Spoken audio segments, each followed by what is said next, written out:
In the canyon, Ralston was once again idly chipping away at the rock when his knife brushed the tip of his thumb.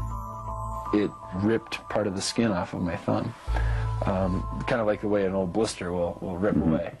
And so that made me curious, and I started prodding around, and I stuck the knife down in and at my thumb at that spot, and it slid in like I was sliding it into a pat of warm butter, and it went in. I couldn't feel it, of course, but it went in about a ½ inch, and then this hissing sound of gas, the decomposition gases releasing from inside my arm, my hand, where they'd been building up as my hand was decomposing over those 5 days. And that threw me into a panic. It scared me. It appalled me. It was a gruesome concept that my hand was decaying while still attached to my body, and I started yanking my hand, my arm, and I was giving it everything that I had, and was twisting myself around and trying to slide my arm up and down like this.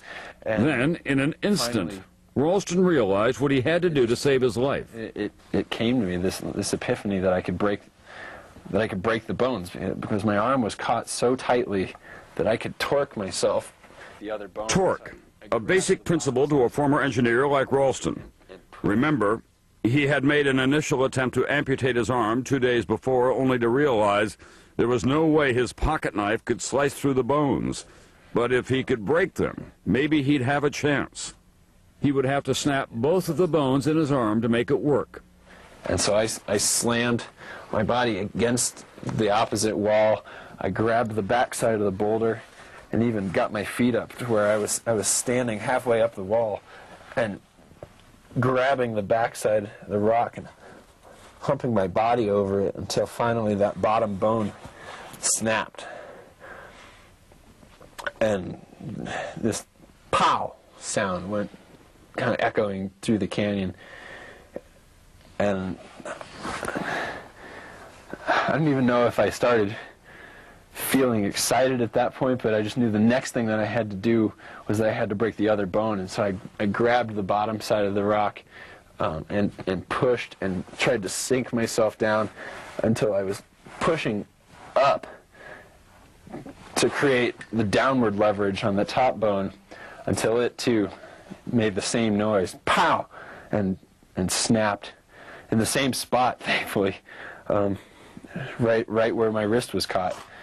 They both broke right along here, just behind the bones of my wrist. But now you've got to cut off the arm. Yeah, and I said to myself, here we go, Aaron, you're in it now. And I took my knife. Its blades were now bent and dull from days of stabbing at the rock. At first I still had the larger blade out, and I held it up against my arm, and I started pushing into it, and I couldn't get the knife to sink in, and so I switched over and I pulled out the smaller blade, and with the smaller blade then I actually started the amputation. The smaller one was still a little more sharp. The smaller blade was just 2 inches long. I just dove into this exercise, this surgical procedure, and started cutting away. And he cut through the top layer of skin and muscle until he saw an artery. Only then did he realize he'd forgotten to apply the tourniquet he had fashioned days earlier from the insulated lining of his water bottle. I put the tourniquet on, and I was bleeding down the wall, and I severed the artery. And he cut through more muscle and 2 more arteries, then tendon, the most difficult layer. His dull knife was unable to cut through. So I ended up taking the pliers side of the knife and using that to grab and twist and rip until the tendon gave way. It was slow, painful, excruciating work.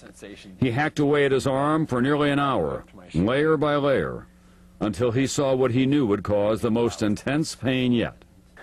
And then I was looking at the nerve, this little strand of spaghetti running through my arm, and I had to take the knife and pry it up, and even just when I touched it, it felt like the fire of sticking my arm into just a pot of liquid metal. It it burned all the way up my arm, and I took it again and lifted it up. I knew it was going to hurt, and I plucked it up and did in a motion like that, and that fire sensation redoubled and went all the way up to my shoulder. But I knew that was the hard part. It was only a few more moments of work after that, and then boom, and I wasn't even attached anymore, and I fell down like this, and I was free.